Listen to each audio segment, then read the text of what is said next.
Mirchi FM is #1 in Singapore. और किसके सुनिए यार, हमारा एक सच्चा साथी है मिर्ची एफएम लंबा साथी. I love Mirchi FM. It's so hot.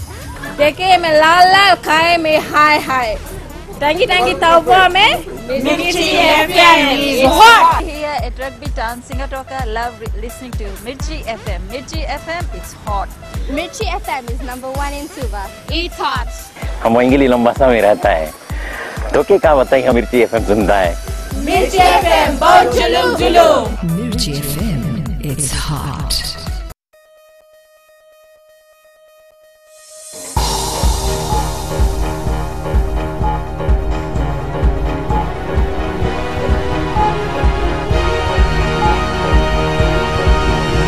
Tonight on FBC News, Fijians told to prepare as bad weather heads our way. 12,000 graduates without a job. And water supply in Suva to normalise by tomorrow.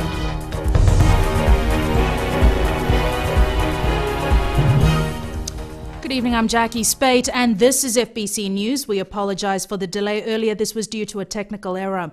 Leading our bulletin tonight, there are indications that a trough of low pressure moving toward the country will develop into a tropical cyclone.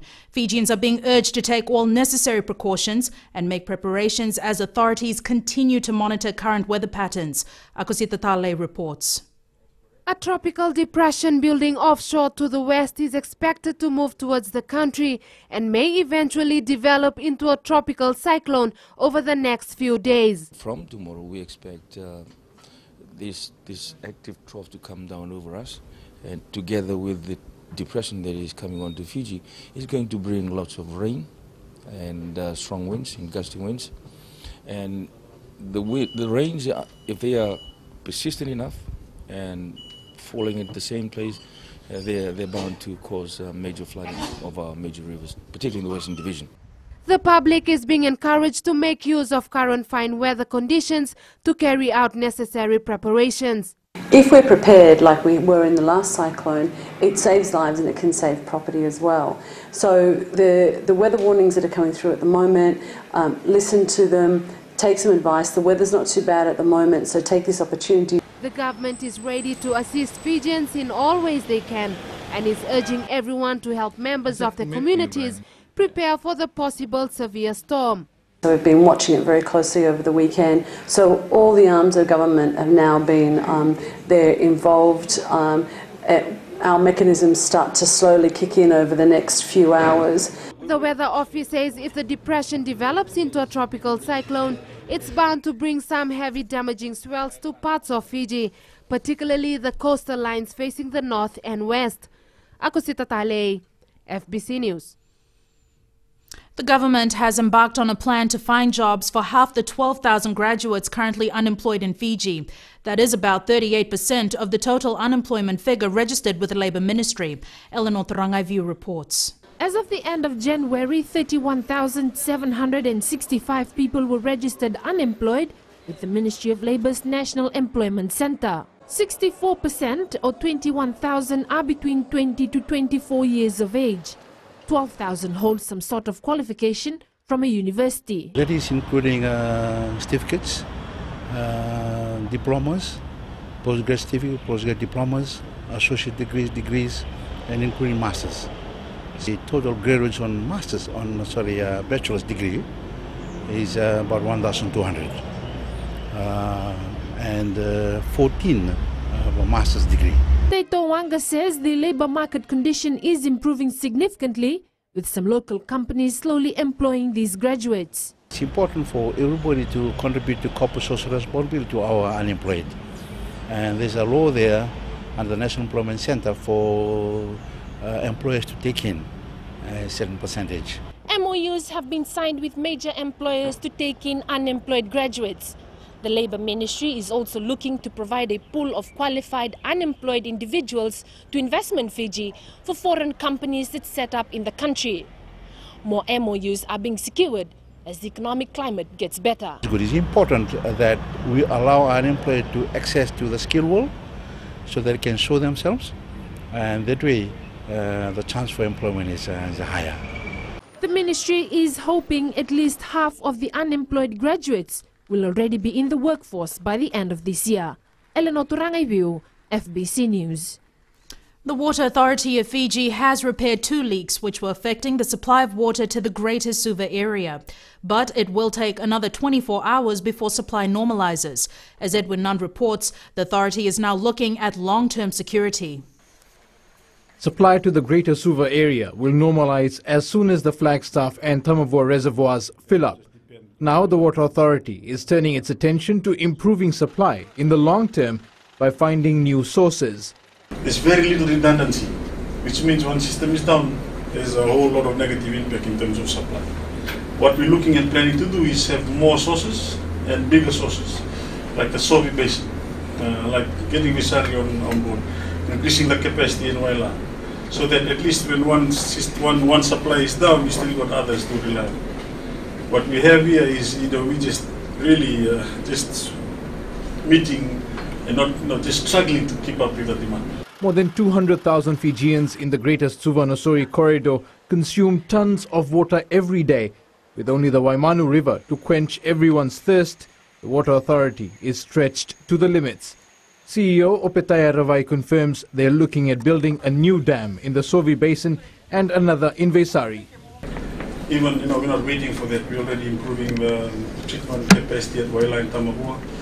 And also we're getting online the Visari source. We're also going to improve the intake capability of Waila as well. So a whole lot of short-term and medium-term works are being undertaken. All in all, there are 35 areas, large and small, all over Fiji, which are suffering intermittent supply, low pressure, or no supply at all. The Water Authority expects to complete upgrades in these areas in the next 3 years. Edwin Nund, FBC News. With 2 dead and thousands falling victim to the dengue outbreak, one municipality is now getting extremely serious about the spread of the disease, taking 15 people to court so far for not keeping their compounds clean. The Suva City Council says the Central Division has recorded the highest number of dengue cases, and it will not be lenient with anyone that fails to clean their backyards. Chanel Sivan with this exclusive report. It's common knowledge that one of the most effective ways of controlling the spread of dengue mosquito is to clean our yards. But with scores of people continuing to get infected on a daily basis, the Suva City Council is now clamping down hard on those who are ignoring to do their bit to stop this deadly disease. We'll be serving notices, but if we find the mosquito presence on their premises, especially breeding with larvae, we are obliged to take legal action, and which are taking at the moment. So far we have taken 15 people to task, and we will be lodging those charges in court by tomorrow. The active mosquito larvae are found on premises. They are liable for prosecution, and the fine is $100, apart from cost which we may ask to be imposed as well. BJ Chan says they are also pushing for higher fines to be imposed. Possibly we're looking at $500, even $1,000, because we must be mindful of the fact that dengue is a killer disease, and I think the deterrent should be there. What we need to do is to amend the outdated legislation, that's the Public Health Act, so stiffer penalties can be introduced, which will serve as a deterrent to the people who are breeding mosquitoes. So far, $5,000 has been spent on a spraying campaign by the council to put an end to the outbreak in the Central Division. The council has offered to clear debris and household rubbish for free from properties if it gets a call from homeowners. Chanel Shivan, FBC News. The country will know by the end of the week who will be the new commander of the Fiji military forces. Commander Vorenge Bainimarama will relinquish the post to concentrate on contesting the general election later this year. A handing over parade for the new commander will be held at the Queen Elizabeth Barracks in Nambour on Friday morning. Bainimarama's successor will take office from March 1st. Under the 2013 Constitution, the commander of the RFMF is appointed by the President on the advice of the Constitutional Officers Commission. Coming up, Chandu Maria's leave extended for a month.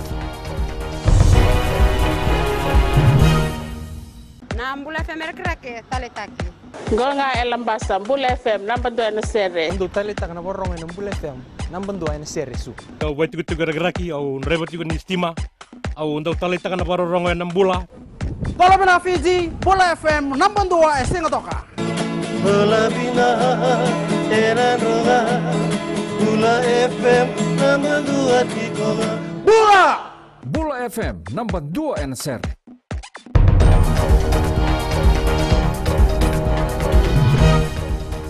Welcome back. This is FBC News. The Labour Ministry is working closely with Shoes Fiji Limited to ensure their workers are treated well and according to the law. FBC News had earlier highlighted the company's alleged failure to comply with OHS rules and the ill treatment of their workers at the Lami factory. Labour Permanent Secretary Taito Wanga says the company management is making relevant changes for the benefit of its workers. Our inspectors are actually checking on the other areas of labour standards like overtime pay, they've got their bereavement leave, sick leave and annual leave. Those are other benefits they want to check to see whether they're complying. But the pay, there's no issue on that. And also there's an OHS issue that's been raised up. Wanga adds the Labour Ministry will apply OHS regulations in the interests of its employees. The Minister for Local Government has confirmed to FBC News that another month of extension of leave has been granted to Suva Special Administrator Chandu Umaria. Ayaz Said Qayyum says Umaria's leave was granted due to a medical condition. Chief Executive Officer of the Council, BJ Chand, is currently looking after the administrative matters of the Council. At the moment, Mr. Umaria is still not very well. He has suffered from a stroke. And the Attorney General, Acting Minister for Local Government, has granted another 1 month's leave for him to recover at the St. George's Hospital in Sydney, Australia. I don't think there will be any change in administration. Mr. Moria should be back by end of this month or early next month. Meanwhile, FBC News spoke to Chandu Umaria this afternoon and he confirmed that he was discharged from hospital last Friday. Umaria says he will undergo his last doctor's review tomorrow and if given the all clear will travel back to Fiji at the end of the week. A former coordinator of the journalism program at the University of the South Pacific, Patrick Craddock, is returning to take up the post again. Craddock replaces Dr. Ian Webber, who resigned last week. In another move, Matthew Thompson, formerly of the Sydney Morning Herald newspaper, will take up an appointment as lecturer, replacing Shailendra Singh, who remains on study leave for another 6 months. USP's head of language, arts and media, Dr. Sudesh Mishra, says Webber resigned due to professional differences with the school. Dr. Webber has explained his resignation on social networking website Facebook, claiming students have been given waivers from courses to qualify for advanced courses, which he thinks is not appropriate. However, Dr. Mishra says no formal complaints have been lodged yet. Craddock will arrive in the country later this week, while Thompson will be here from next week. That time, it's a new week and Jamie's here with all the sports. Thanks, Zachy. Up ahead, former Fiji Sevens rep Emosi Budango gets a call to join Ben Ryan's camp, and Basketball Fiji to host regional teams at Easter Meet. Stay with us for the details.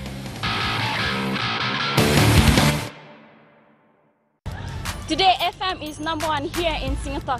We love Today FM in Lambasa. It rocks! My favorite station in Nandi is Today FM. Listening to Today FM. Today FM rocks in Suva.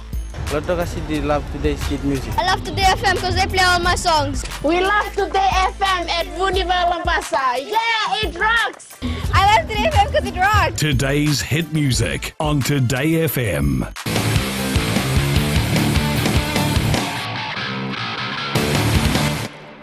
Welcome back to FBC Sports.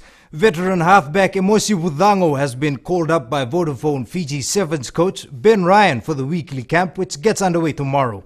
Budango, who last played for Fiji in 2012, also featured for the Serevi Selects in the Bailey's Coral Coast Sevens last November. Ryan says with Budango in the country, he wanted to see what the Nipi Nandrunga man had to offer. Yeah, I mean, with Emosi, I know he was a talented player when he played for Fiji last time, but, it's been a bit of time since then, so it's up to him just to see where he is with fitness. We've got nothing to lose by bringing him into camp, and he's got everything to prove, and he's a good player, so I'm looking forward to him hopefully putting some pressure on the boys for some competition. The squad breaks camp on Friday. The 2014 Easter Basketball Championships is attracting some top clubs from around the Pacific region. After more than 10 years without overseas competition, organizers are more than willing to include regional teams to test the mettle of local players. Chalendadakadaka reports. It's been more than a decade since overseas teams participated in the Easter Basketball Championships. This year's event will see some top regional teams compete against local clubs. The best club teams from New Caledonia, Papua New Guinea, and hopefully we'll have Vanuatu and a team from New Zealand compete in the championships. This new move will add more depth to the tournament and should benefit all teams that will participate. For the local clubs, it'll be a great exposure for them, not just for the local clubs but also for the overseas teams, because we believe that our club competition is quite strong. The inclusion of teams from around the region is expected to lift the level of the local competition to new heights come April. Chalendo Kavak, FBC Sports. The Fiji Sun Skipper Tuna National Football League sees Suva holding its position on top of the points table. The Whites beat Nandi 1-0 on Saturday and in the process gained a commanding 8-point lead. Indra Singh has more. And it comes Brunko following through. Waisaken winning the south. Suva keeps on banging in the goals and in the process maintaining its lead in the league. So far so good. The matches played so far has been good, and we are almost finishing the first round of the competition in Super Premier Zone, and we have already seen some interesting matches, and then also we have some matches lined up in a few weeks' time before we complete the first round and go on to a break. The Whites have netted all 18 points on offer from its 6 matches, meaning the side will lead the league when it takes a break in a fortnight. This means other teams will have to work hard to try and win the race to the title.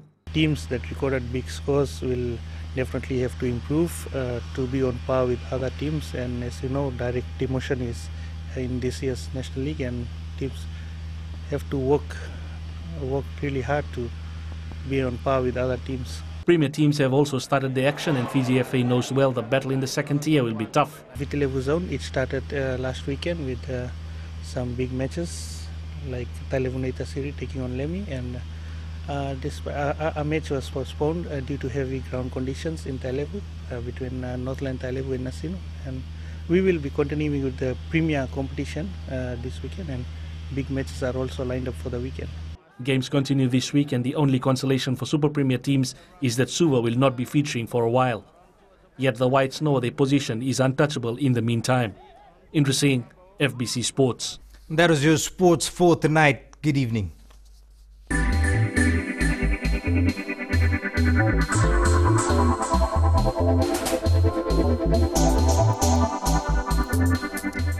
Fiji is leading the tourism industry in the entire South Pacific, according to a quarterly report by ANZ Bank. Of the 1.5 million visitors to the region in recent times, 40% holidayed in Fiji. The report says the rapid growth in arrivals into Fiji are due to tourism infrastructure built out over the past decade. 8 airlines now fly to the country, and the number of properties available to tourists is 4.4 times the average in the Pacific. In addition, growth rates of Chinese visitor arrivals over the most recent years has outstripped all other visiting nations.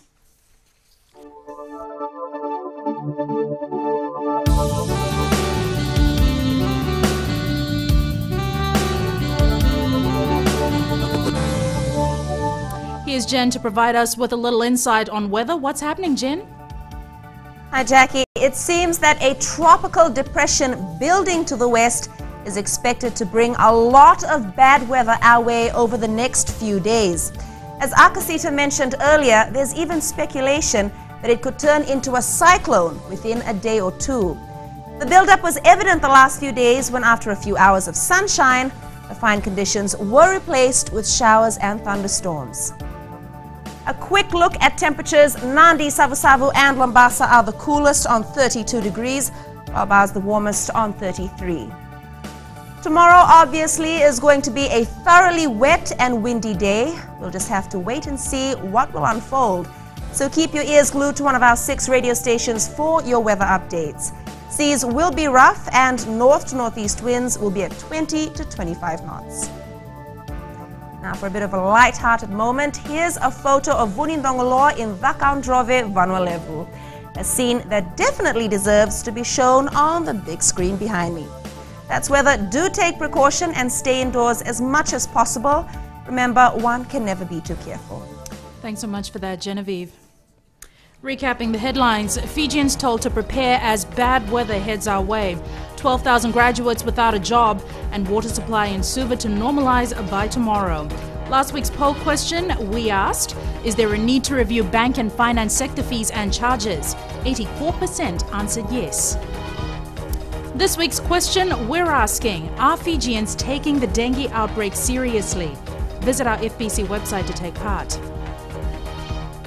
Remember, you can send us newsworthy pictures and videos on email citizenseyes@fbc.com.fj or share it with us via Facebook page FBC News. And if you're on Twitter, follow and tweet us your news tips at FBC News or simply hashtag FBC News. And on that note, please stay tuned to FBC News and all our 6 radio stations for updates as the bad weather approaches Fiji over the next few days. Till tomorrow, good night.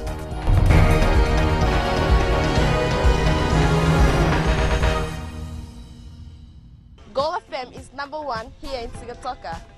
Gold FM is our favorite radio station here in Lautoka. Gold FM is #1 in Nel. I love listening to Gold FM in Ba. We love listening to Gold FM, only the classic hits here in Suva. Hear about Vatukola, you immediately think of gold. I'm Josephine Sabi and I love hearing Gold FM. Gold FM, only the classic hits.